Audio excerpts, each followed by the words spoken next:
Assalamualaikum warahmatullahi wabarakatuh. Teman-teman semuanya, kali ini kita akan membacakan bab yang selanjutnya dengan judul lebih utama-utamanya pekerjaan. Selamat menyimak.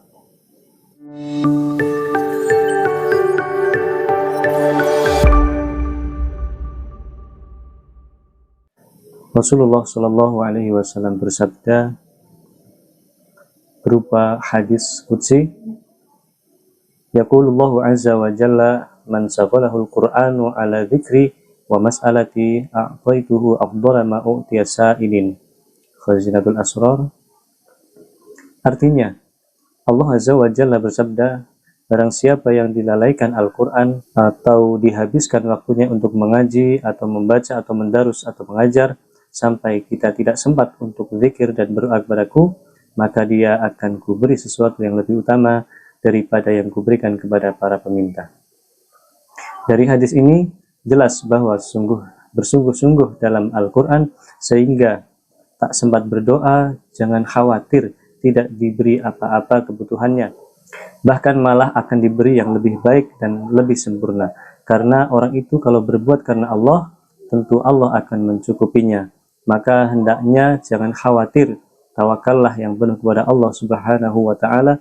Memang betul-betul ada jaminan yang sangat memuaskan.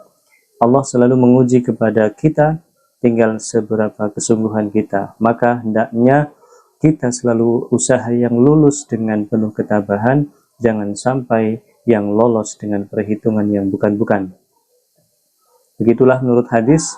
Menurut Al-Quran pun banyak sekali jaminan-jaminan terhadap orang yang tekun beribadah, khususnya beribadah menekuni Al-Quranul Karim. Nabi Shallallahu Alaihi Wasallam bersabda, man qara al-Qur'ana thumma ra'a anna ahadan utiya afdhala mimma uti faqad istazghara ma 'azzamahu Allah. Kadza fi Ihya'il Ghazali fi Fadailil Quran. Artinya, barang siapa yang dikaruniai bisa pandai membaca Al-Quran, kemudian dia mempunyai anggapan bahwa orang lain atau yang tidak pandai dalam Al-Quran itu lebih utama atau unggul daripada dia, tentang kepandaian dan pangkat dunia apa saja dianggap lebih serem atau lebih berguna, dia merasa lebih rendah hanya bisa Quran saja, maka orang itu betul-betul telah merendahkan atau meremehkan sesuatu yang sudah diagungkan oleh Allah. Al-Quran mengangkat dan merendahkan derajat. Katanya, orang mondok pesantren belajar agama melulu atau mengaji Al-Quran atau menghafalkan itu salah, kurang tepat. Mengaji Quran tidak ada faedahnya. Bersungguh-sungguh di dalam Al-Quran hanyalah menghabiskan umur saja dan lain sebagainya. Umpamanya digunakan sekolah ini atau apapun, beberapa tahun saja nanti kan bisa menjadi apa. Di dalam hal ini mari kita tegaskan bahwa tidak ada keterangan agama yang melarang belajar Al-Quran, dan buktinya anak atau orang yang pandai Al-Quran atau ilmu agama tidaklah menjadi orang-orang yang rendahan dan kurang pengalaman. Bahkan sebaliknya, Al-Quran justru betul-betul mengangkat derajat seseorang. Banyak sekali yang asalnya kaum rendahan, karena Al-Quran menjadi terangkat derajatnya, mulia-mulia, bahagia, dan cerah hatinya penuh pedoman hidup. Sebaliknya, yang tidak mau Quran malah menurun derajatnya dan menjadi manusia rendahan. Ini memang kebuktian dari sabda Nabi kita Sallallahu Alaihi Wasallam.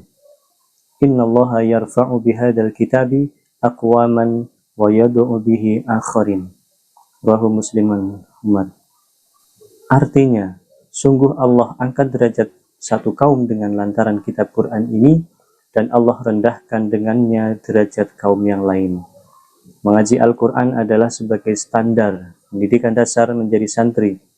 Sejak kecil sampai besar dan sampai tua, bila tidak mau mengaji Quran atau tidak mau membidangi tekun di dalam Al-Quran, orang itu tidak begitu kelihatan kesantriannya. Hanya seperti santri ikut-ikutan saja. Dengan mau mengaji dan tekun dengan Al-Quran akan tambah kokoh dan kuatlah keimanan dan keislaman seseorang. Marilah wahai orang-orang Islam sekarang yang baru masuk Islam atau yang sudah gagah-gagah dan siapa saja, hendaklah merendah diri mau menekuni dan mengaji Al-Quran. Jangan enak-enak gagah lahirnya saja, akhirnya hanya selalu tiru-tiru atau dengan membaca dari tulisan Latin.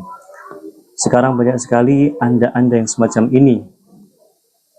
Aduh, malasnya orang sekarang hanya merendah dalam kebaikan yang akan bisa menyempurnakan kepribadiannya, kok tidak mau.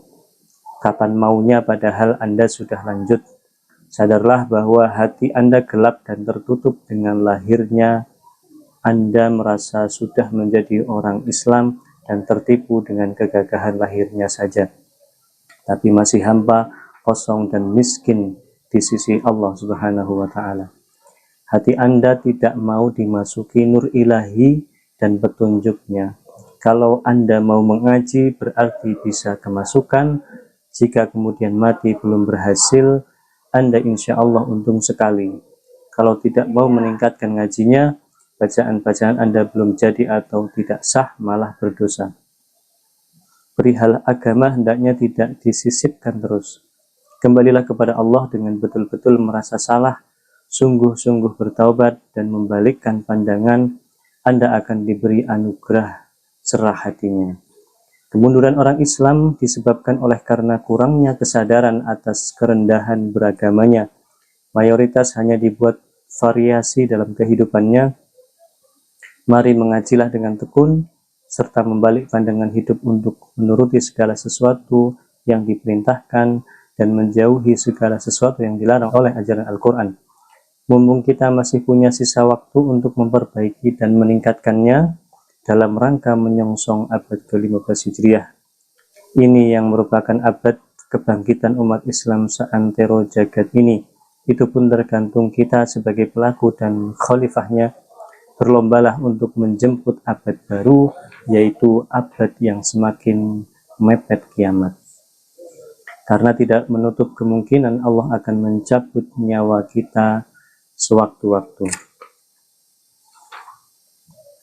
Mari kita renungkan firman Allah di dalam surat Al-An'am ayat 116. Wa in tuti' aktsara man fil ardi yudilluka an sabilillah. Artinya, dan jika kamu menuruti kebanyakan orang di muka bumi ini, niscaya mereka akan menyesatkanmu dari jalan Allah. Mari para pemimpin pemuka agama dan siapa saja bersama-sama menciptakan generasi Qur'ani, dan janganlah merasa cukup diri untuk tidak mau mengaji, mengkaji dan mendalaminya. Hanya membeku, tidak ada peningkatan, bahkan menurun kualitasnya. Apalagi hanya digunakan sebagai variasi dan perhiasan di dalam perjalanan hidup sehari-hari. Pribadi Anda sendiri-sendiri dan umat bawahan Anda masing-masing.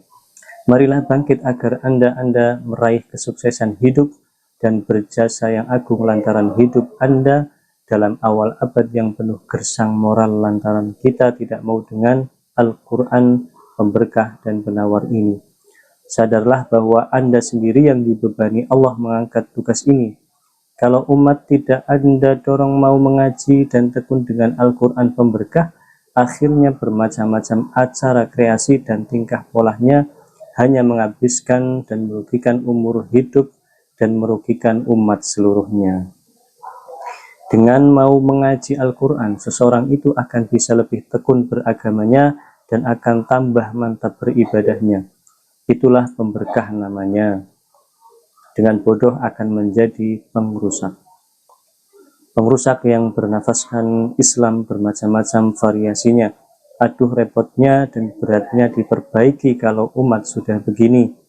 Apakah Anda akan bisa sukses kalau tidak disertai pemberkah semacam ini? Semoga Allah Subhanahu wa Ta'ala menerangi hati kita masing-masing dan memperbaiki keadaan kita. Amin. Nabi Muhammad SAW bersabda, Al-Qur'anu ghaniyun la faqra ma'ahu wa la ghina dunahu. Walaysa minna man lam yataghanna bil Qur'an.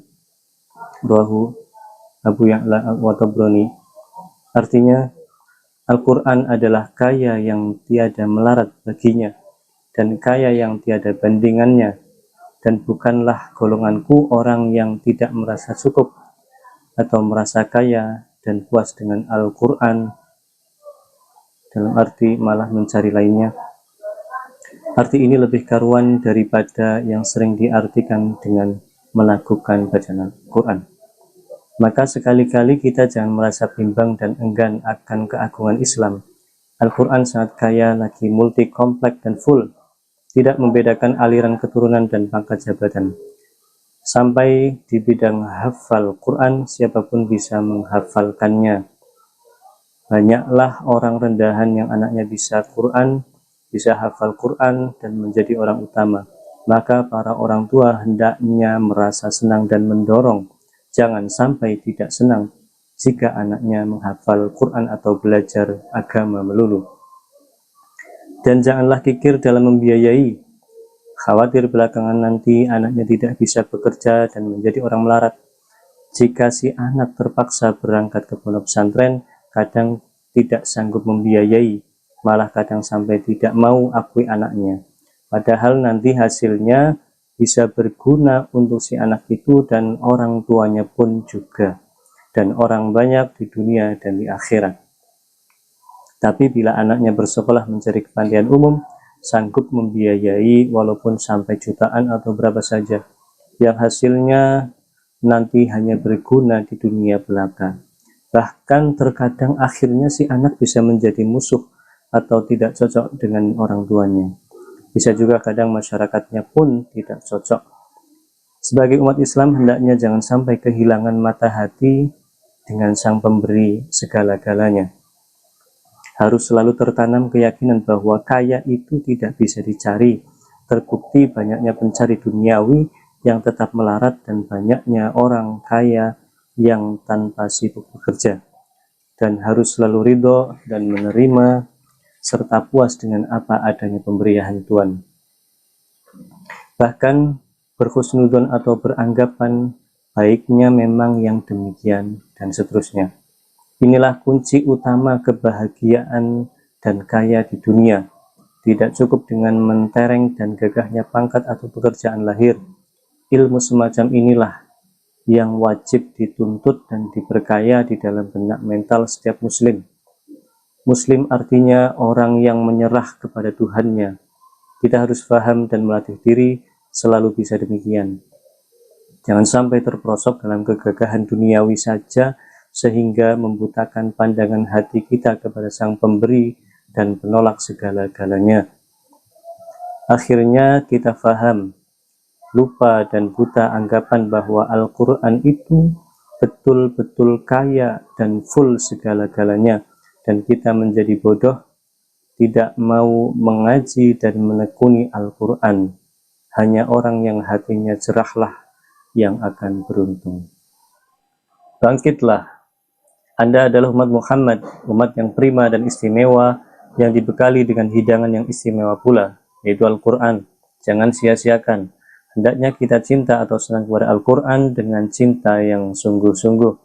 Janganlah sekali-kali hanya terpalingkan kepada lainnya.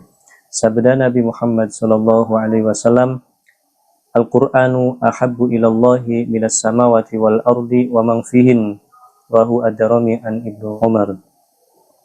Artinya, Allah lebih cinta terhadap Al-Quran daripada terhadap langit, bumi, dan segala isinya. Kalau orang Islam sekarang membaca atau mendengar bacaan Al-Quran ditinggalkan atau disingkirkan, lebih senang membaca surat kabar, komik, pembujuk, nyanyian, banyolan, cerita dan hiburan pengrusak, tayangan khayalan yang menggelapkan hati dan melalaikan dari ingat Allah, menggairahkan nafsu bahaya, atau hanya menghabiskan waktu. Terkadang ibadahnya dan sholatnya bisa morat-marit tidak dipelihara, sehingga tidak bisa menambah pengertian agamanya. Mengaji dan membaca Al-Quran yang tercinta bisa memberkahi ini.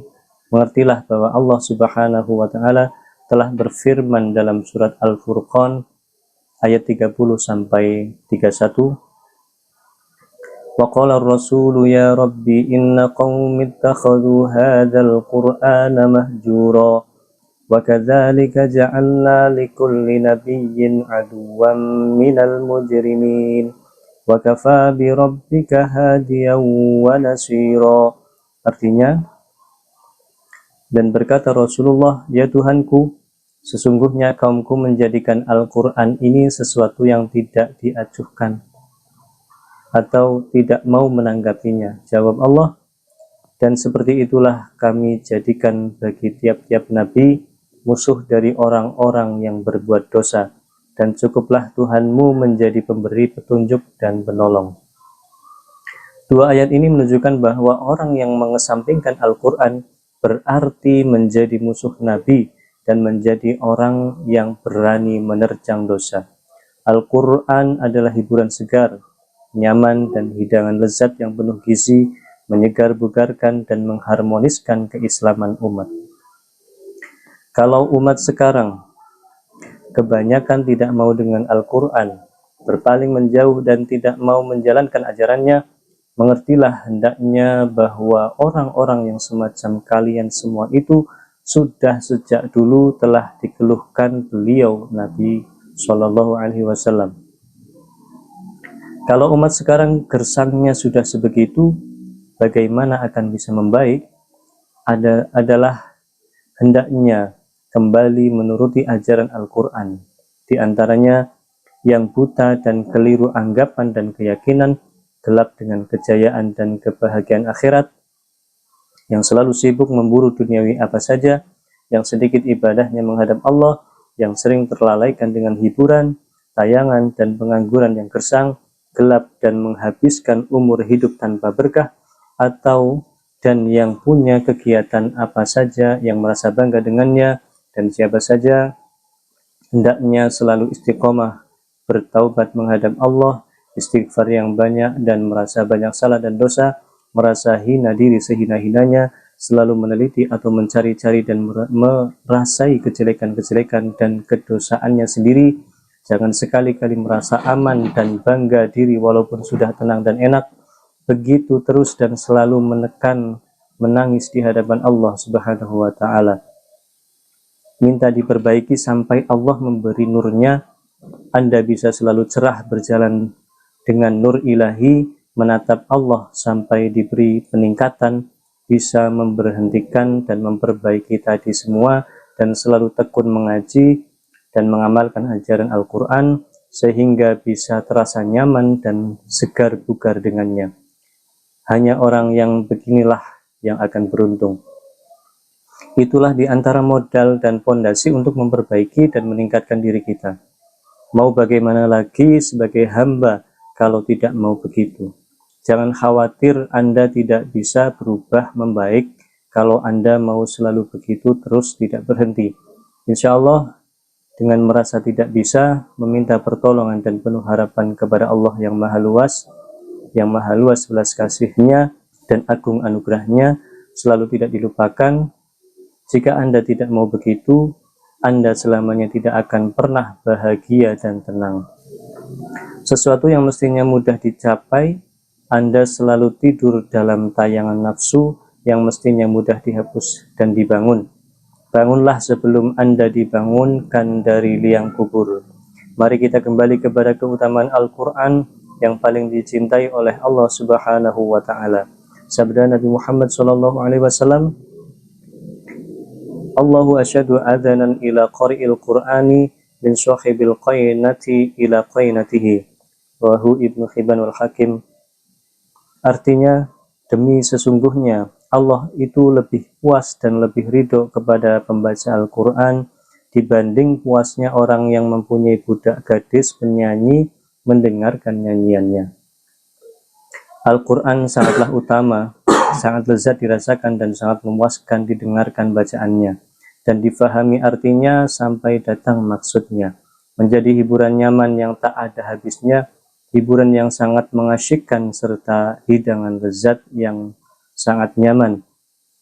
Icipi dan rasakanlah dulu sampai terasa, jangan terpalsu dengan lainnya.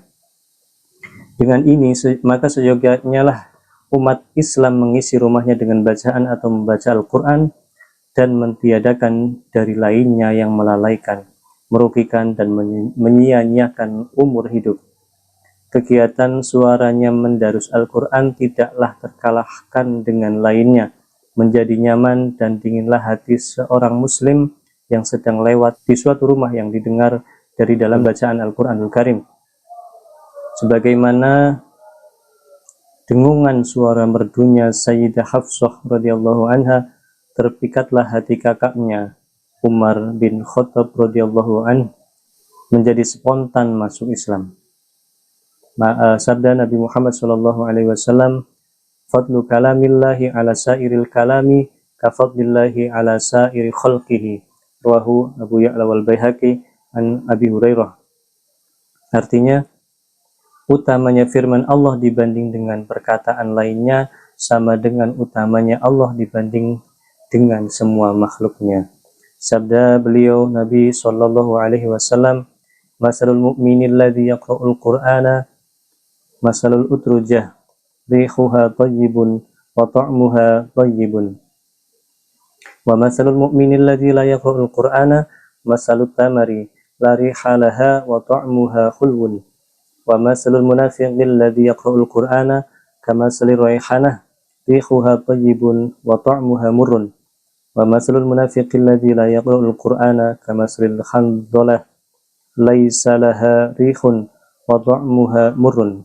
Muttafaqun alaih an Abi Musa. Artinya, sifatnya orang mukmin yang membaca Al-Quran adalah bagaikan buah jeruk, baunya semerbak dan rasanya lezat.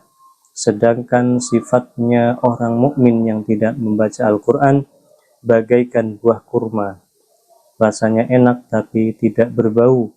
Dan sifat orang munafik, riwayat lain Al-Fajir atau orang yang buruk budinya yang membaca Al-Quran bagaikan bunga, baunya harum tapi rasanya pahit. Sedang orang munafik yang tidak membaca Al-Quran seperti brotowali, tidak berbau dan malah rasanya pahit. Demikian yang bisa kita sampaikan pada video kali ini. Semoga bermanfaat. Assalamualaikum warahmatullahi wabarakatuh.